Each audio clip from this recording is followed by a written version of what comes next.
how are you or your organisation addressing the issue of climate change? I think the government, Parliament, the Prime Minister, I think we're taking it really seriously. I think in recent years people have become even more aware of how important it is that we do our bit to tackle climate change. The Prime Minister's announced a £12 billion 10-point plan to try to basically have a green industrial revolution and change the way that we think about things. And the plan is to create not just because I think sometimes with green projects it's about balancing convenience, isn't it? People find doing cleaner things, greener things challenging, but actually there's lots of benefits to be had. And in this plan, in this 10-point plan, it's actually about creating more jobs, 250,000 more green jobs in green energy.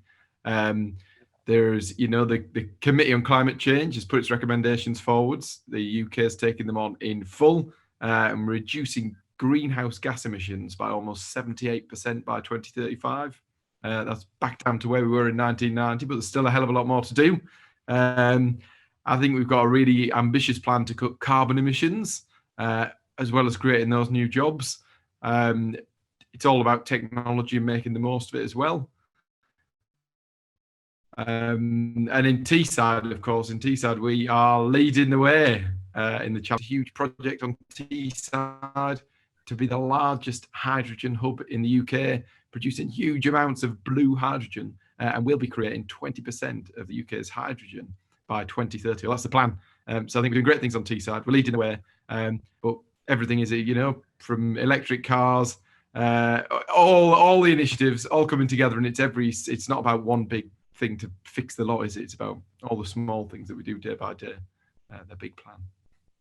That's great. Thank you. So the second question is, how locally can we tackle the issue of climate change? I think, do you know what? I think the climate change and the environment and everything put together is a sort of joint enterprise. I think it's about being cleaner and greener. But in our part of the world, we've got people going out litter picking. We've got the Thornaby Community Litter Pick. They're out there every weekend picking up litter, but it's an educational thing, isn't it? It's talking about the plastic we use, how we prevent ourselves using as much plastic. So I think we've got to educate ourselves about how we can be cleaner and greener. And I think schools locally doing lots of big projects on that. I think we've got to keep doing it. Talking about, what we're consuming, the plastic we're using, etc. And actually it's about recycling. In Stockton, we're not that good at recycling. As an authority, as our local council area, we're actually pretty bad. Our numbers aren't as good as other areas of the country.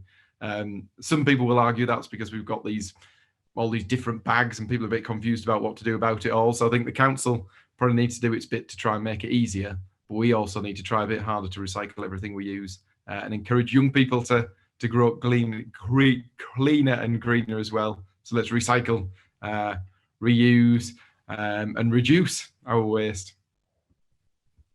Thank you very much.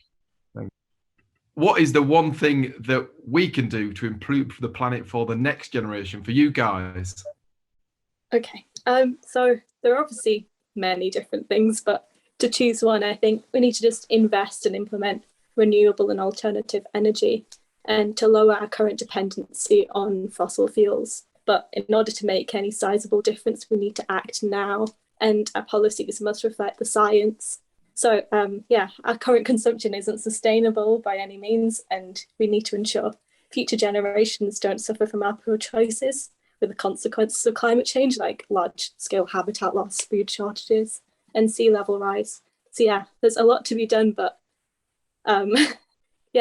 we should hopefully be able to get to it.